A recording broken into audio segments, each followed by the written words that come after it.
जय हिंद। आज के वीडियो में विश्लेषण करेंगे भारत के 10वें राष्ट्रपति के.आर. नारायणन का जीवन परिचय।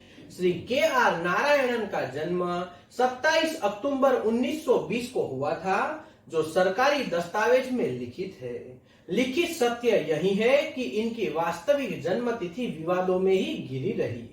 श्री नारायणन के चाचा इनके प्रथम दिन स्कूल गए थे और अनुमान से 27 अक्टूबर 1920 इनकी जन्मतिथि लिखवा दी गई थी। इनका जन्म पैतृक घर में हुआ था, जो कि एक कच्ची झोपड़ी की शक्ल में था। यह कच्ची झोपड़ी पेरुर थोनस उजावुर ग्राम त्रावणकोर में थी। वर्तमान में यह ग्राम जिला कोट्टायम केरल में विद्यमान है। श्री के.आर. नारायणन अपने पिता की 7 संतानों में चौथे संतान थे। इनके पिता का नाम कोच्चिरई रामन वैद्यधर था। यह भारतीय पद्धति के सिद्धहस्त आयुर्वेदाचार्य थे। इनके पूर्वज पारवान जाति से संबंधित थे, जो कि नारियल तोड़ने का कार्य करते थे।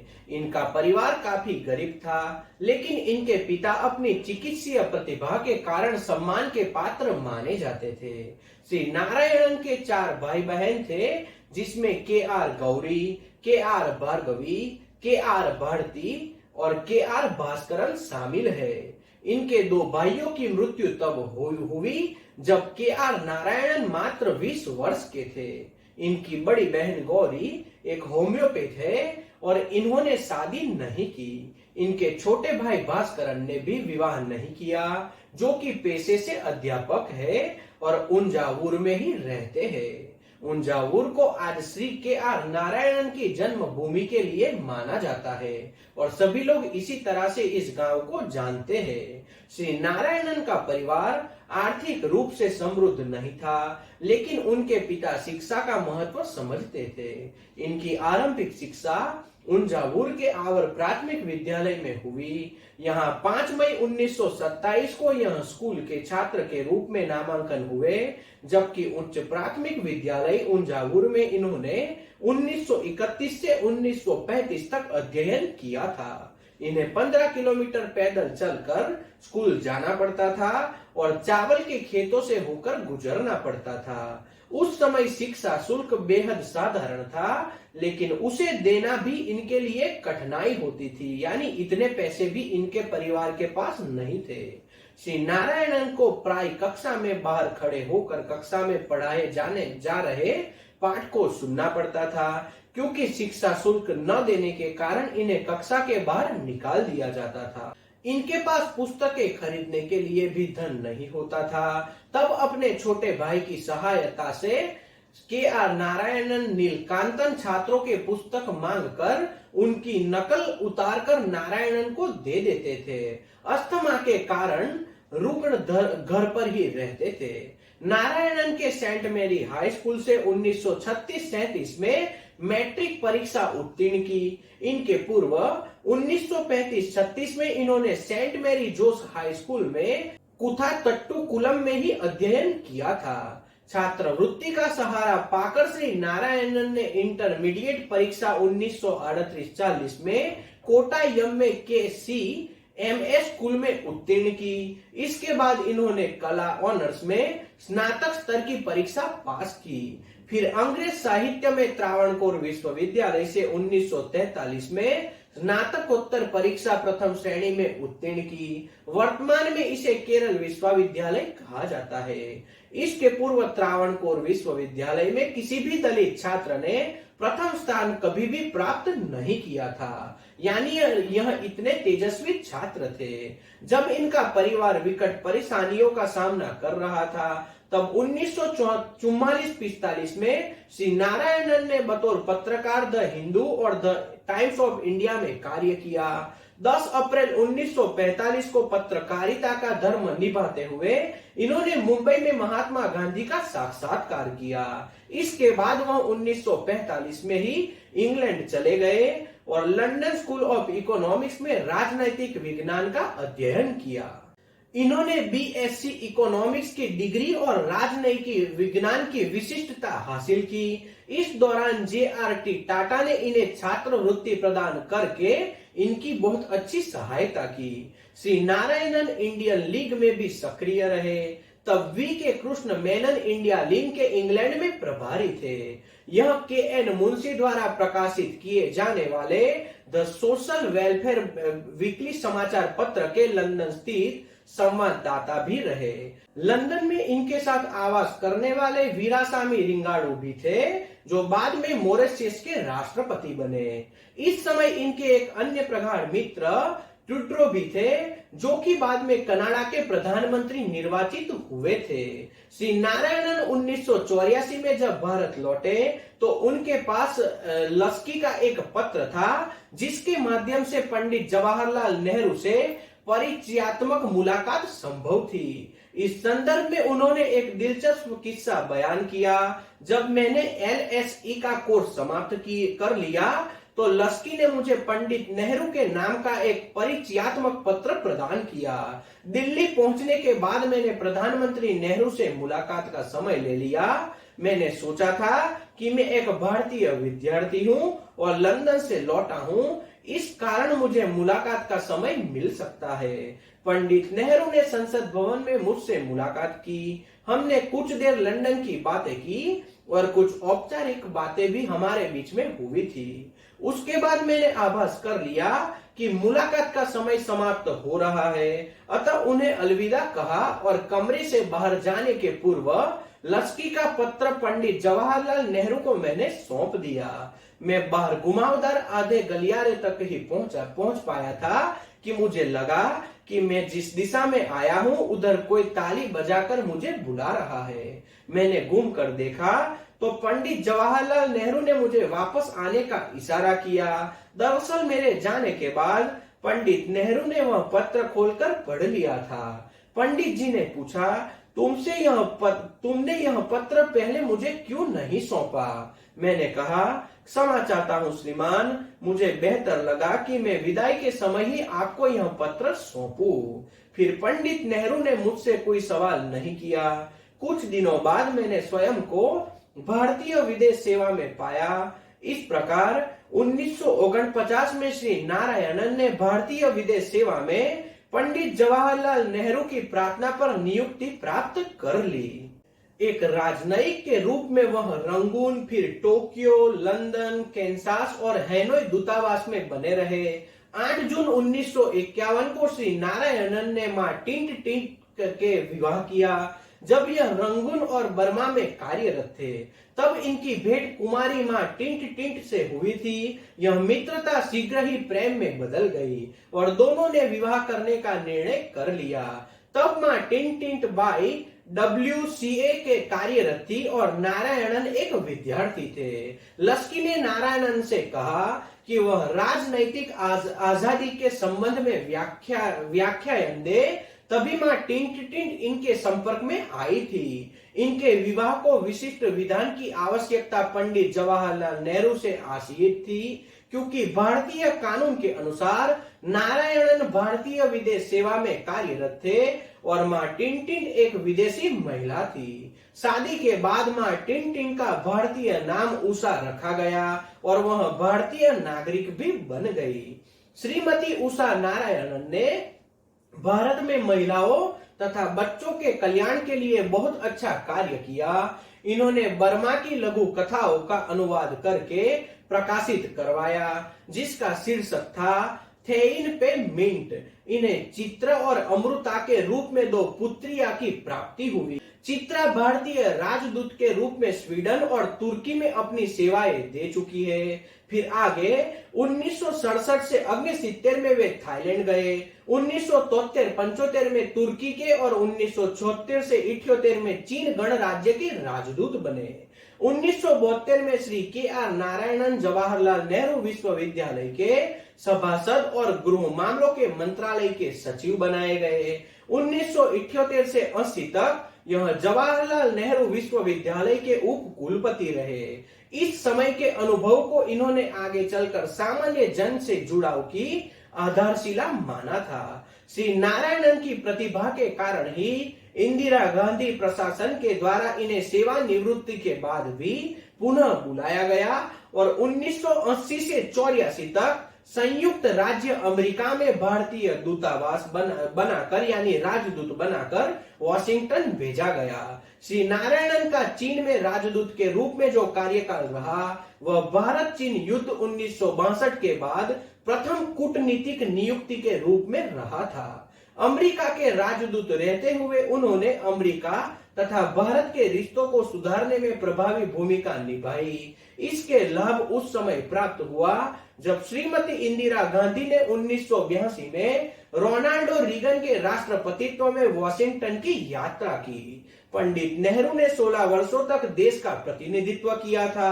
उनका मानना था कि श्री नारायणन अब तक सर्वश्रेष्ठ राजनयिक माने जाते हैं, यानी उनका यह मानना था कि यह सर्वश्रेष्ठ व्यक्तित्व वाले आदमी है।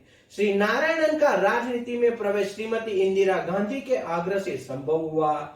यह लगातार 3 लोकसभा चुनाव 1984, 89 और 91 में विजय होकर संसद पहुंचे। यह ओटापल्लम केरल की लोकसभा सीट से निर्वाचित हुए थे। कांग्रेसी सांसद बनने के बाद वह राजीव गांधी सरकार में केंद्रीय मंत्रिमंडल में सम्मिलित किए गए। एक मंत्री के रूप में इन्होंने योजना 1985, विदेश मामले 1985-86 तथा विज्ञान एवं तकनीकी 1986 से 89 विभागों का कार्यभार संभाला, यानी इतने डिपार्टमेंट में उन्होंने कार्य किया। सांसद के रूप में इन्होंने अंतरराष्ट्रीय पेटेंट कानून को भारत में नियंत्रित किया। 1989-91 में जब कांग्रेस सत्ता से बाहर थी तब श्री नारायणन विपक्षी सांसद की भूमिका में रहे थे। 1991 में जब पुनः कांग्रेस सत्ता में लौटी तो इन्हें कैबिनेट में सम्मिलित नहीं किया गया। तब केरल के मुख्यमंत्री के करुणाकरण को, जो कि इनके राजनीतिक प्रतिस्पर्धी थे, उन्होंने इन्हें सूचित किया कि केंद्रीय मंत्रिमंडल में सम्मिलित न किए जाने का कारण उनकी कम्युनिस्ट समर्थक नीति है। तब उन्होंने दमदार जवाब दिया कि मैंने कम्युनिस्ट उम्मीदवार ए.के. बालन और लेटिन राजेंद्रन को ही 3 बार चुनाव में पराजित किया था, अतः मैं कम्युनिस्ट विचारधारा का समर्थक कैसे हो सकता हूँ। इन्होंने इतना दमदार जवाब दिया और एक राज्य के मुख्यमंत्री को चुप करवा दिया। फिर आगे श्री नारायणन 21 अगस्त 1992 को डॉक्टर शंकर दयाल शर्मा के राष्ट्रपतित्व काल में उपराष्ट्रपति निर्वाचित हुए। इनका नाम प्राथमिक रूप से वीपी सिंह ने अनुमोदित किया था। उसके बाद जनता पार्टी संसदीय नेतृत्व द्वारा वाम मोर्चा ने भी इन्हें अपना उम्मीदवार घोषित कर दिया। पीडी नरसिम्हा राव के नेतृत्व वाली कांग्रेस ने भी इन्हें उम्मीदवार के रूप में हरी झंडी दिखा दी। इस प्रकार उपराष्ट्रपति पद हेतु सर्वसम्मति से उन्हें उम्मीदवार बनाया गया। वाम मोर्चा के बारे में नारायणन ने स्पष्टीकरण दिया कि वह कभी भी साम्यवादी कट्टर समर्थक अथवा विरोधी नहीं रहे। वाम मोर्चा उनके वैचारिक अंतर को समझता था, लेकिन इसके बाद भी उसने उपराष्ट्रपति चुनाव में उनका समर्थन किया। बाद में राष्ट्रपति चुनाव में भी उनका समर्थन किया। इस प्रकार वाम मोर्चा के समर्थन से नारायणन को लाभ पहुंचा और उनकी राजनैतिक स्थिति को स्वीकार्य भी किया गया। जब 6 दिसंबर 1992 को बाबरी मस्जिद का विध्वंस हुआ, तब इस घटना को इन्होंने महात्मा गांधी की हत्या के बाद देश में यह सबसे बड़ी दुखांतिका घटी है ऐसा माना था और ऐसा कथन भी किया था और इसे गलत बताया गया था। फिर आगे 14 जुलाई 1997 को हुई राष्ट्रपति चुनाव का नतीजा जब 17 जुलाई 1997 को घोषित हुआ, तब पता चला कि श्री नारायणन को कुल वैध मतों का 95% प्राप्त हुआ था। यह एकमात्र ऐसा राष्ट्रपति चुनाव था जो कि केंद्र में अल्पमत सरकार के रहते हुए भी समाप्त किया गया। इसमें पूर्व चुनाव आयुक्त टी.एन. शेषन के.आर. नारायणन के प्रतिद्वंदी उम्मीदवार थे। शिवसेना के अतिरिक्त सभी दलों ने श्री नारायणन के पक्ष में मतदान किया।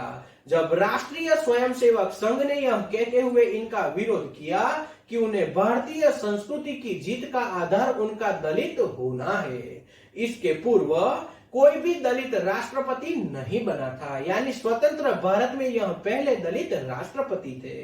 श्री नारायणन को 25 जुलाई 1997 को संसद भवन के केंद्रीय कक्ष में सर्वोच्च न्यायालय के न्यायमूर्ति श्री जे.एस. वर्मा ने राष्ट्रपति पद एवं गोपनीयता की शपथ दिलाई। इस अवसर पर अपने आरंभिक संबोधन में इन्होंने कहा, देश का सर्वोच्च संवैधानिक पद एक ऐसे व्यक्ति को प्रदान किया गया है जो समाज के धरातल से जुड़ा है परंतु धूल और गर्मी के मध्य चला। यह निर्वाचन साबित करता है कि एक सामान्य नागरिक भी सामाजिक एवं राजनैतिक जीवन में केंद्रीय भूमिका का निर्वहन कर सकता है। मैं इसे अपनी व्यक्तिगत प्रसन्नता न मानकर एक सार्थक एवं प्रतिष्ठापूर्ण परंपरा का आरंभ मानता हूँ। 1997 में जब भारत की आजादी की स्वर्णिम वर्षगांठ मनाई गई तो भारतवर्ष के राष्ट्रपति श्री नारायणन ही बने थे। स्वर्णिम वर्षगांठ की पूर्व संध्या अर्थात 14 अगस्त 1997 को राष्ट्र के नाम अपना संबोधन देते हुए इन्होंने भारत की प्रजातांत्रिक व्यवस्था और सरकार की नीतियों को आजादी के बाद की सबसे बड़ी तथा महत्वपूर्ण उपलब्धि बताया। अगली सुबह लाल किले की प्राचीर से प्रधानमंत्री इंदिरा कुमार गुजराल ने देश को संबोधित करते हुए कहा था, गांधी जी ने जब भारत के भविष्य को लेकर स्वप्न देखा था तब उन्होंने कहा था कि भारत को सच्ची आजादी उस दिन प्राप्त होगी जब एक दलित देश का राष्ट्रपति होगा। आज हमारा यह सौभाग्य है कि हम गांधी जी के स्वप्न को पूर्ण होता देख रहे हैं। हमारे राष्ट्रपति जिन पर समग्र देश को गर्व है, एक बेहद गरीब परिवार के संबंध रखते हैं, इन्होंने राष्ट्रपति भवन को गर्व और सम्मान प्रदान किया। यह हमारे प्रजातंत्र की शोभा है कि समाज के कमजोर वर्ग से निकले व्यक्ति को उसकी प्रतिभा के अनुकूल सही सम्मान प्राप्त हो रहा है। आज देश के सभी नागरिक चाहे वे अल्पसंख्यक समुदाय के हो, दलित समुदाय के हो अथवा आदिवासी समुदाय के हो, देश के विकास के लिए एकजुट होकर कार्य कर रहे हैं। 1998 के आम चुनाव में राष्ट्रपति रहते हुए श्री नारायणन ने 16 फरवरी 1998 को एक स्कूल के पोलिंग बूथ में मतदान भी किया जो राष्ट्रपति भवन के कॉम्प्लेक्स में स्थित है। इन्होंने एक साधारण मतदान में भाग लेकर लोगों को मतदान के प्रति उत्साहित करने का कार्य किया था। वह उस परंपरा को बदलना चाहते थे जिसके अनुसार पूर्व भारतीय राष्ट्रपति चुनाव में मतदान नहीं करते थे। इन्होंने राष्ट्रपति के रूप में 1999 में आम चुनाव में भी अपना मताधिकार का प्रयोग किया था। इस प्रकार देश के प्रथम नागरिक अर्थात राष्ट्रपति रहते हुए भी एक आम व्यक्ति वह बने हुए थे।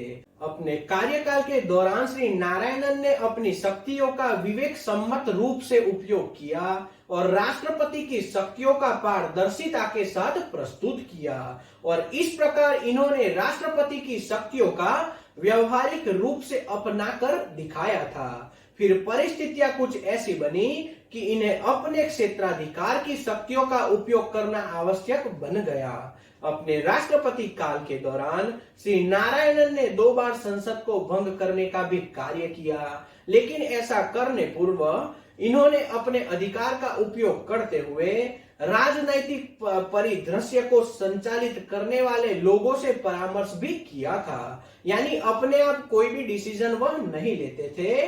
तब यह नतीजा निकाला कि उन स्थितियों में भी कोई भी राजनैतिक दल बहुमत सिद्ध करने की स्थिति में नहीं रहा था। यह स्थिति तब उत्पन्न हुई थी जब कांग्रेस अध्यक्ष सीताराम केसरी ने इंदिरा कुमार गुजराल सरकार में अपना समर्थन वापस ले लिया और सरकार के बहुमत में होने का दावा दांव पर लगा दिया गया। श्री इंदिरा कुमार गुजराल को 28 नवंबर 1997 को तब सदन में अपने बहुमत का जादुई आंकड़ा साबित करना था। प्रधानमंत्री इंदिरा कुमार गुजराल बहुमत सिद्ध करने में असमर्थ थे, अतः उन्होंने राष्ट्रपति को परामर्श दिया कि लोकसभा भंग करवा दी जाए। श्री नारायणन ने भी परिस्थितियों की समीक्षा करते हुए निर्णय लिया कि कोई भी दल बहुमत द्वारा सरकार बनाने की स्थिति में इस वक्त नहीं पाई जाती, अतः श्री गुजराल का परामर्श स्वीकार करते हुए उन्होंने लोकसभा भंग करवा दी। तो इस तरह से पहली बार राष्ट्रपति ने लोकसभा को भंग किया था। इसके बाद हुए चुनाव में भारतीय जनता पार्टी एक ऐसी शकल पार्टी के रूप में उभर कर सामने आई जिसके पास में सबसे ज्यादा सांसद थे। भाजपा के नेता अटल बिहारी वाजपेयी को एनडीए का समर्थन प्राप्त था। अतः नारायणन ने वाजपेयी से कहा कि वह समर्थन करने वाली पार्टियों का समर्थन पत्र प्रदान करे ताकि यह स्पष्ट हो जाए कि उनके पास सरकार बनाने का लायक बहुमत साबित है, यानी कि सभी लोग इनके साथ जुड़े हुए हैं। श्री अटल बिहारी वाजपेयी समर्थक जुटाने में समर्थ रहे और इस आधार पर उन्हें प्रधानमंत्री नियुक्त कर दिया गया।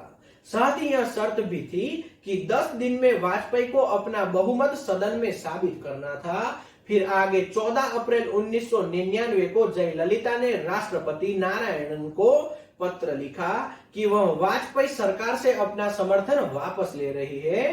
तब श्री नारायणन ने वाजपेयी को सदन में बहुमत साबित करने को कहा था। 17 अप्रैल को वाजपेयी सदन में बहुमत साबित करने की स्थिति में नहीं रहे थे। इस कारण वाजपेयी को हार का सामना करना पड़ा और अपना प्रधानमंत्री पद भी छोड़ना पड़ा। श्री अटल बिहारी वाजपेयी तथा विपक्ष के नेता एवं कांग्रेस अध्यक्ष सोनिया गांधी दोनों सरकार बनाने की स्थिति में नहीं पाए गए। अतः जब दोनों के द्वारा सार्थक संकेत प्राप्त नहीं हुए तो राष्ट्रपति श्री नारायणन ने प्रधानमंत्री को सूचित किया कि केंद्र सरकार का संकट टालने का एकमात्र उपाय है कि नए लोकसभा चुनाव करवाए जाए, यानी लोकसभा चुनाव के जरिए ही नई सरकार स्थापित की जा सकती है। तब अटल बिहारी वाजपेयी की सलाह पर श्री नारायणन ने लोकसभा को दूसरी बार भंग किया। इसके बाद हुए चुनाव में एनडीए को बहुमत प्राप्त हुआ और वाजपेयी पुनः प्रधानमंत्री बनाए गए। इन निर्णयों के द्वारा राष्ट्रपति श्री के.आर. नारायणन ने प्रधानमंत्री की नियुक्ति के संबंध में नया उदाहरण पेश किया।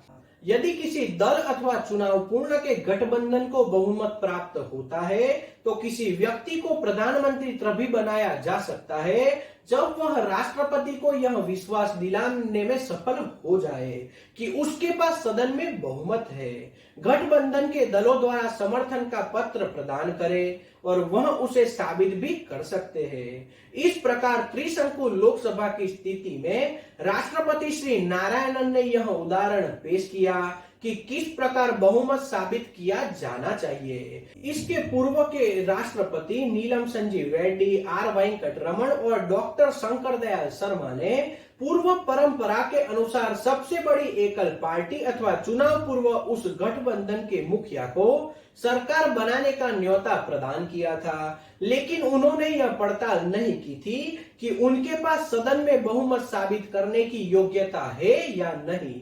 इसके अलावा आर्टिकल 356 के अनुसार केंद्रीय मंत्रिमंडल की अनुशंसा का राष्ट्रपति द्वारा किसी भी राज्य की कानून व्यवस्था बिगड़ने की स्थिति में राष्ट्रपति शासन लगाया जा सकता है। ऐसे मौके 2 बार आए। पहली बार इंद्र कुमार गुजराल सरकार ने उत्तर प्रदेश में कल्याण सिंह की सरकार को बर्खास्त कर दिया।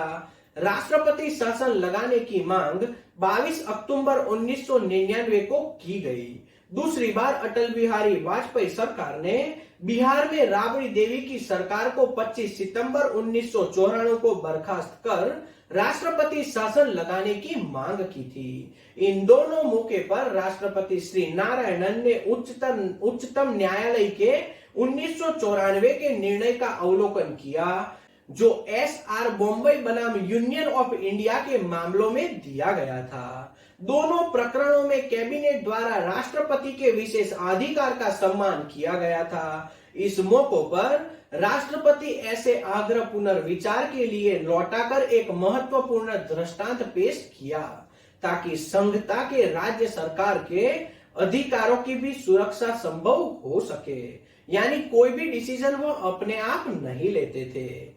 मई 1999 में पाकिस्तान के साथ कारगिल में युद्ध छिड़ गया। पाकिस्तानी सैनिकों ने आतंकवादियों के साथ मिलकर युद्ध की स्थिति पैदा कर दी थी। उस समय अटल बिहारी वाजपेयी कार्यवाहक प्रधानमंत्री के रूप में सरकार चला रहे थे। वाजपेयी सरकार अविश्वास प्रस्ताव हार चुकी थी और विपक्ष भी सरकार बनाने में असफल रहा था। ऐसी स्थिति में लोकसभा भंग कर दी गई और कार्यवाहक सरकार द्वारा शासन चलाया जा रहा था। लेकिन कार्यवाहक सरकार कभी भी कोई भी निर्णय नहीं ले सकती है, यह भारत के संविधान में बताया गया है। इस कारण प्रजातांत्रिक जवाबदेही की समस्या उत्पन्न हो गई। जिस प्रकार मुख्य सरकार के कार्यों की समीक्षा, विवेचना और परख संसद में की जाती है, उस प्रकार किया जाना संभव नहीं था।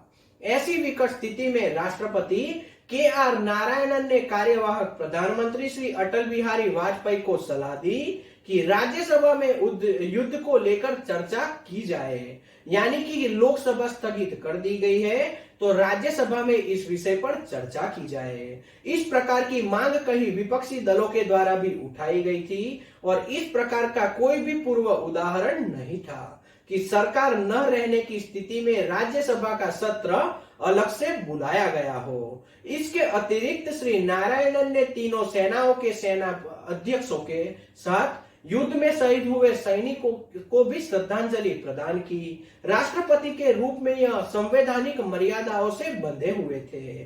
वह बहुत कुछ करना चाहते थे, लेकिन मर्यादाओं का कभी भी उल्लंघन उन्होंने नहीं किया। राष्ट्रपति नियुक्त होने के बाद नारायणन ने एक नीति अथवा सिद्धांत बना लिया था कि वह किसी भी पूजा स्थान या इबादत गाह पर नहीं जाएंगे, चाहे वह देवता का हो या देवी का, जो अभी के कोई भी नेता में नहीं देखा जाता। यह एकमात्र ऐसे राष्ट्रपति रहे जिन्होंने अपने कार्यकाल में किसी भी पूजा स्थल का दौरा नहीं किया था। राष्ट्रपति के रूप में जब श्री नारायणन की पदावधि का अवसान का समय निकट आया तो विभिन्न जन समुदायों की राय थी कि इन्हें दूसरे सत्र के लिए राष्ट्रपति बनाया जाना चाहिए। इस समय एनडीए के पास अपर्याप्त बहुमत था, लेकिन नारायणन ने स्पष्ट कर दिया कि वह सर्वसम्मति के आधार पर ही पुनः राष्ट्रपति बनना स्वीकार करेंगे। उस समय की विपक्षी पार्टियां कांग्रेस, जनता दल, वाम मोर्चा तथा अन्य ने इनको दूसरी बार राष्ट्रपति बनाए जाने का समर्थन किया था। कांग्रेस अध्यक्षा श्रीमती सोनिया गांधी ने राष्ट्रपति श्री नारायणन से मुलाकात करके यह प्रार्थना की कि वह अगले सत्र हेतु राष्ट्रपति बने, लेकिन वाजपेयी ने इनसे भेंट करते यह स्पष्ट कर दिया कि उनकी उम्मीदवारी को लेकर एनडीए में असहमति बनी हुई है। एनडीए ने उपराष्ट्रपति कृष्णकांत को सर्वसम्मति से राष्ट्रपति पद का उम्मीदवार बनाने का प्रयास भी किया था। विपक्ष ने इस बारे में सहयोग मांगा और कांग्रेस तक भी वाजपेयी का संदेश पहुंचा दिया गया, यानी कांग्रेस का समर्थन भी इसके लिए मांगा गया था। लेकिन एक ही दिन में यह स्पष्ट हो गया कि कृष्णकांत की उम्मीदवारी को लेकर एनडीए के घटक दल ही एकमत नहीं थे, यानी वो लोग कृष्णकांत को राष्ट्रपति बनाना नहीं चाहते थे। इसके बाद राष्ट्रपति पद के उम्मीदवार के रूप में डॉक्टर पीसी अलेक्जेंडर के नाम पर विचार किया गया, लेकिन विपक्षी दलों ने इनकी उम्मीदवारी को नकार दिया, यानी इनको भी साइड में करवा दिया गया। फिर विपक्षियों ने श्री नारायणन से पुनः संपर्क किया और राष्ट्रपति पद हेतु विचार करने का अनुरोध किया। तब एनडीए द्वारा डॉक्टर अब्दुल कलाम का नाम आधिकारिक उम्मीदवार के रूप में आगे लाया गया, लेकिन इस बारे में सर्वसम्मति की परवाह एनडीए के द्वारा नहीं की गई। मुलायम सिंह यादव के नेतृत्व वाली समाजवादी पार्टी के विपक्ष की एकजुटता की परवाह न करते हुए अब्दुल कलाम के नाम पर सहमति व्यक्त कर दी। ऐसी स्थिति में श्री नारायणन ने स्वयं को राष्ट्रपति पद की पुनः उम्मीदवारी से अलग कर लिया। बाद में जब इस संदर्भ में श्री नारायणन से पूछा गया तो उन्होंने भारतीय जनता पार्टी की नीति को जिम्मेदार ठहराया था, जिसके कारण दूसरी बार राष्ट्रपति बनना उन्हें मंजूर नहीं था। इन्होंने आगे स्पष्ट करते हुए कहा कि भाजपा भारत की धर्मनिरपेक्ष नीति को आक्रामक हिंदुत्ववादी नीति से नुकसान पहुंचाने का काम कर रही है, यानी भाजपा की नीति को उन्होंने गलत ठहराया था। श्री नारायणन ने विशेष रूप से मुरली मनोहर जोशी, जो एचआरडी मंत्री थे, उनका उल्लेख किया जिन्होंने शिक्षा व्यवस्था में बीजेपी की हिंदुत्ववादी विचारधारा को सम्मिलित करने का प्रयास किया था। साथ ही विभिन्न क्षेत्रों में उन्होंने संवैधानिक रूप से ऐसे लोगों की नियुक्ति की थी जो बीजेपी की विचारधारा को स्थापित करने का कार्य सभी जगह पर कर रहे थे। श्री नारायणन प्रजातांत्रिक एवं संवैधानिक मूल्यों के अनुसार ही कार्य करना चाहते थे और बीजेपी को इनकी यह कार्यशैली कभी भी पसंद नहीं थी, क्योंकि बीजेपी अपने इरादे पर, अपने रास्ते पर कार्य करना चाहती थी और इस वक्त भी कर रही है। आगे 24 जुलाई 2002 को श्री नारायणन ने अपने विदाई संबोधन में युवा वर्ग में से कहा कि वह सामाजिक कार्यों के उत्थान में महत्वपूर्ण भूमिका का निर्वहन करे। इन्होंने अपने अनुभवों पर आधारित संस्मरणों के माध्यम से भारतीय लोगों की अच्छाइयां एवं बुद्धिमत्ता को परिलक्षित किया। श्री नारायणन ने कहा, जब वह उंजापुर में विभिन्न धर्मावलंबियों के साथ रहते हुए बड़े हो रहे थे, तब धार्मिक सहिष्णुता और एकता के साथ हिंदू एवं क्रिश्चियन लोगों ने उनकी आरंभिक शिक्षा में मदद की थी। यानी किसी भी धर्म को ऐसा नहीं है कि लोग शिक्षित नहीं होने चाहिए। इसी प्रकार ओट्टापासम में निर्वाचन के समय भी सभी जाति एवं धर्म के लोगों ने इनके चुनाव प्रचार में भाग लिया था। इन्होंने कहा कि भारत की एकता और प्रजातांत्रिक व्यवस्था के लिए धार्मिक सहिष्णुता का भाव काफी हद तक जिम्मेदार रहा है। अतः हिंदुओं को चाहिए कि वे बहुसंख्यक होने के कारण हिंदुत्व के पारंपरिक मूल्यों के अनुसार सभी धर्मों का सम्मान करें। यानी सभी धर्मों को एक साथ आगे बढ़ना चाहिए, यह उनका मानना था। श्री नारायणन ने विशेष रूप से कहा कि भारत के राष्ट्रपति के रूप में मैंने बेहद दुख और स्वयं को असहाय महसूस किया। ऐसे कई अवसर आए जब मैं देश के नागरिकों के लिए कुछ नहीं कर सका। इस अनुभव ने मुझे काफी दुख पहुंचाया। सीमित शक्तियों के कारण मैं वेदना महसूस करता था। वस्तुतः शक्ति और असहायता के मिश्रण को दुखांत ही कहना चाहिए। यानी उन्होंने जो कठिनाइयां झेली थी वह उन्होंने लोगों को बताई। फिर अपना राष्ट्रपति कार्यकाल खत्म होता आम नागरिकों जैसा जीवन उन्होंने जीना शुरू कर दिया। श्री के.आर. नारायणन का निधन 9 नवंबर 2005 को army research and referral hospital नई दिल्ली में हुआ। इन्हें न्यूमोनिया की शिकायत थी, फिर गुर्दों ने काम करना बंद कर दिया और इसी कारण इनकी मृत्यु हो गई। 10 नवंबर 2005 को पूर्ण राजनैतिक सम्मान के साथ सूर्यास्त के समय इनका अंतिम संस्कार इनके भतीजे डॉक्टर पी.वी. रामचंद्रन ने यमुना नदी के किनारे एकता स्थल पर किया। यह स्थान शांतिवन के निकट है, जहां इनके मार्गदर्शक पंडित जवाहरलाल नेहरू की स्मृतियां जीवित है। इनकी पुत्री चित्रा, पत्नी उषा और दूसरी पुत्री अमृता तथा परिवार के अन्य सदस्यों को देश विदेश से कई संवेदना संदेश प्राप्त हुए। पुत्री चित्रा ने कहा कि उनके पिता को राष्ट्र प्रेम, विशिष्ट नैतिक मनोबल तथा साहस के लिए सदैव याद किया जाएगा। भारत माता के इस सच्चे सपूत को सदैव याद किया जाता है, जो राष्ट्रपति से ज्यादा एक बेहतर इंसान थे।